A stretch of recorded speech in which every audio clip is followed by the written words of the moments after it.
చంద్ర గారు, అదేవిధంగా కేసీఆర్ నేతృత్వంలోని తెలంగాణ ఉద్యమ రథం దారి తప్పిందని కవిత గారు అంటున్నారు. మరి దీనిపై మీరేమంటారు? అవి ఆ ఉద్యమం అనేది కేసీఆర్ తెలంగాణ యొక్క రాష్ట్ర సాధనం అనేది ప్రత్యేక లక్ష్యంగా టీఆర్ఎస్ ప్రారంభమైంది. ఆ లక్ష్యం ఎప్పుడో 12.5 ఏళ్ళు అయింది తెలంగాణ రాష్ట్రం ఏర్పడి. ఇవాళ తెలంగాణ సెంటిమెంట్తో వాళ్ళు ఉన్నటువంటి పరిపాలనకు సంబంధించినటువంటి ప్రజల సమస్యలకు సంబంధించినటువంటి అంశాల మీద గొంతెత్తాలి. కానీ తెలంగాణ సెంటిమెంట్తో ఇంకా రాజకీయం గడుపుకోవాలి, పబ్బం గడుపుకోవాలి అనేది ప్రయత్నం చేయటం అనేది కేవలం తాము ఒక ప్రత్యామ్నాయమైనటువంటి రాజకీయ విధానాలు ప్రజల ముందు ఉంచలేనప్పుడు, ఒక రాజకీయ వ్యక్తిత్వాన్ని ప్రదర్శించలేనప్పుడు ఎవరైనా సరే ఈ తెలంగాణ సెంటిమెంట్ అనేది వాడుకుంటుంటారు. అది బీజేపీ అదే విధంగా చేస్తుంది, లేకపోతే బీఆర్ఎస్ చేస్తుంది, వాళ్ళ కాంగ్రెస్ కూడా ప్రయత్నం చేస్తుంది. కాబట్టి ఆమె కూడా అటువంటి ప్రయత్నం ప్రజల్లో ఉన్నటువంటి ఎమోషన్స్ రేజ్ చేయడం కోసం అది వాడుతున్నారు. కానీ నిజంగా 10 ఏళ్ళ యొక్క బీఆర్ఎస్ పరిపాలన కనుక విఫలమైంది అని ఇవాళ ప్రజలకి క్షమాపణ చెప్పిన ఆనాడు ప్రభుత్వంలో ఉన్నప్పుడు, ఆనాడు ఏదైతే బీఆర్ఎస్ ప్రభుత్వం మీద విమర్శలు వచ్చాయో, బీఆర్ఎస్ ప్రభుత్వంలో ఆనాడు ఎటువంటి అక్రమాలు జరిగాయి అంటున్నావు, వాటిలో ఆమె పాత్ర కూడా ముందు చెప్పలేము. ఇవాళ బీఆర్ఎస్ ఎన్నికల్లో ఓడిపోవటానికి ప్రధాన కారణం ఆమె లెక్కర్ స్కామ్లో నిందితురాలుగా అరెస్ట్ కావటం అనేది ప్రధాన కారణం అని అనేక మంది బీఆర్ఎస్ నాయకులే విడివిడిగా సంభాషణలు అంగీకరిస్తున్నారు. ఆమె గనక క్రియాశీలక రాజకీయాల్లో ఉంటే పార్టీకి రాజకీయంగా నష్టం అని చెప్పి ఆమెని తగిన ప్రాధాన్యత ఇవ్వకుండా పక్కన ఉంచారు, కానీ మరో కారణం కాదు. కాబట్టి ఇవాళ అసలు బీఆర్ఎస్ అంటే కానీ టీఆర్ఎస్ కానీ అది ఒక కుటుంబ ఆస్తిగా భావిస్తూ అది దాన్ని కేవలం కేసీఆర్ తర్వాత వాళ్ళ కొడుకు దానికి నాయకత్వం వహించాలా, సీఎం కావాలా, లేకపోతే కూతురు కావాలా, లేకపోతే మేనల్డ్ కావాలా అనేటువంటి చర్చల్ని ఈ విధంగా కుటుంబానికి పరిమితం చేస్తూ మొత్తం ప్రజాస్వామ్య వ్యవస్థని వీళ్ళంతా కూడా అపహాస్యం చేస్తున్నారా అనేటువంటి అనుమానం కలుగుతుంది. అసలు కేసీఆర్, కవిత కానీ కేటీఆర్ కానీ తెలంగాణ ఉద్యమం ప్రారంభించిన దశలో, ఉద్యమం కోసం పోరాటించిన దశలో వాళ్ళు ఇక్కడ లేరు, అసలు భారతదేశంలోనే లేరు.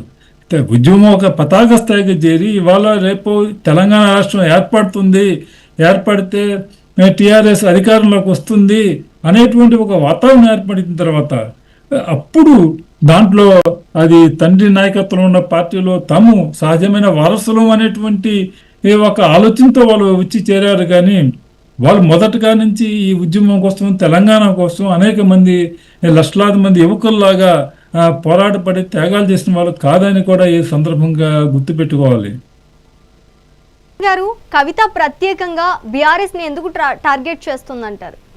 అంటే ఆమె వాళ్ళ కాంగ్రెస్ పార్టీ కానీ బీజేపీని కానీ వెళ్ళి వాళ్ళ యొక్క కార్యకర్తలను కానీ వాళ్ళ యొక్క బలాన్ని కానీ ఆమె తన వైపు తిప్పుకోలేదు. ఆమె కేవలం ఆమె రాజకీయ జీవితం అంతా కూడా బీఆర్ఎస్ టీఆర్ఎస్ లోనే ఉంది. కాబట్టి ఆ పార్టీలో ఎవరైతే నాయకత్వం పట్ల, ఆ పార్టీ విధానాల పట్ల కానీ, ఆ పార్టీలో అసంతృప్తిగా ఉన్నారో, ఆ పార్టీలో తగిన గౌరవం లభించట్లేదు, తగిన ప్రాధాన్యత లభించట్లేదు, అసంతృప్తిగా ఉన్నారో వాళ్ళందరినీ ఆకట్టుకోవాలని, కేవలము ఆ పార్టీ సానుభూతి పరులను ఆకట్టుకోవాలని మాత్రమే ఆమె ప్రధాన ప్రయత్నంగా గత చాలా కాలంగా కనిపిస్తుంది. అందుకనే బీఆర్ఎస్ పరిపాలనలో సామాజిక న్యాయం సాధ్యం కాలేదు, దాని మీద దృష్టి కేంద్రీకరించాలని చెప్పి బీసీలను ఆకట్టుకునే ప్రయత్నం చేసిన ఇవాళ అనేక ఆమె నినాదాలన్నీ కూడా ఉద్యమకారులకు తగిన గౌరవం ఇవ్వలేదని చెప్పిన ఇవన్నీ కూడా కేవలం బీఆర్ఎస్ యొక్క పార్టీ యొక్క పునాది ఏదైతే ఉందో దాని బలమ మద్దతుదారులు ఎవరైతే ఉన్నారో వాళ్ళలో కొంత భాగాన్ని చీల్చుకొని వారి మద్దతు సేకరించడం ద్వారా తాను రాజకీయంగా ఉనికి చాటుకోవాలి, బలాన్ని సమకూర్చుకోవాలనేటువంటి ప్రయత్నం ఆమెలో కనిపిస్తుంది. నరేంద్ర గారు, కేసీఆర్ కు అధికారం ముందు మమకారం తగ్గిపోయిందని కవిత అంటున్నారు. దీనికి మీరేమంటారు? ఇది కుటుంబంలో వ్యక్తులు విమర్శలు అంతా బాగున్నప్పుడు అంతా బాగానే ఉంటారు. అంతా ఆమె జైల్లో ఉన్నప్పుడు మరి వీళ్ళ కేటీఆర్ కానీ హరీష్ రావు కానీ ఢిల్లీ వెళ్ళి న్యాయవాదులతో సమావేశాలు జరిపి ఆమె బెయిల్ కోసం ఇతర ఎన్నో ప్రయత్నాలు చేశారు, మనం చూసాం. కాబట్టి ఇవన్నీ మాటలు కుటుంబంలో ఎప్పుడైతే తనకి పార్టీలో ప్రాధాన్యత ఇవ్వట్లేదో, పార్టీలో తన యొక్క అసలు దాదాపు పక్కన పెట్టారో అప్పటి నుంచే పార్టీ ఆమె కుటుంబానికి కుటుంబం యొక్క ఇంట్రెస్ట్కి దూరంగా జరుగుతూ వచ్చారు. ఆమె తన సొంత రాజకీయ వ్యక్తిత్వాన్ని నిరూపించుకోవాలి, సొంత రాజకీయ అస్తిత్వాన్ని నిరూపించుకోవాలి. ఎందుకంటే ఆమె తెలంగాణ మొదటికాంచి కూడా టీఆర్ఎస్లో కన్నా తెలంగాణ జాగృతి పేరుతో ప్రజల్లోకి వెళ్ళి టీఆర్ఎస్కి ప్రత్యామ్నాయంగా ఒక ప్రజల్లో ఉనికిని అస్తిత్వాన్ని ఏర్పాటు చేసుకున్న ప్రయత్నం చేస్తూ వచ్చారు. కాబట్టి ఇవాళ కూడా ఆ కుటుంబం పట్ల టీఆర్ఎస్ పట్ల అసంతృప్తిగా ఉన్న వాళ్ళు కాంగ్రెస్లోనో బీజేపీలో చేరకుండా వాళ్ళని తన వైపుకి తిప్పుకోవాలి అనేటువంటి ప్రయత్నం కావచ్చు. ముఖ్యంగా టీఆర్ఎస్లో ఎవరైతే ఉన్నారో కరడు కట్టిన తెలంగాణవాదులు వాళ్ళు కాంగ్రెస్లో చేరడానికి కొంతమంది ఇబ్బంది పడవచ్చు కూడా. కాంగ్రెస్లో వాళ్ళకి తగిన చేరినా కూడా ఇప్పటికే కాంగ్రెస్లో అధికారంలో పదవుల పంపకంలో అనేక మంది పోటీదారులు ఉండటంతో అక్కడ స్థానం లభించదని కూడా భావించవచ్చు. అలాంటి వాళ్ళందరినీ కూడా తను ఆకట్టుకోవటం కోసం ఆమె ఇటువంటి మాటలు మాట్లాడుతున్నారని మనం అనుకోవచ్చు.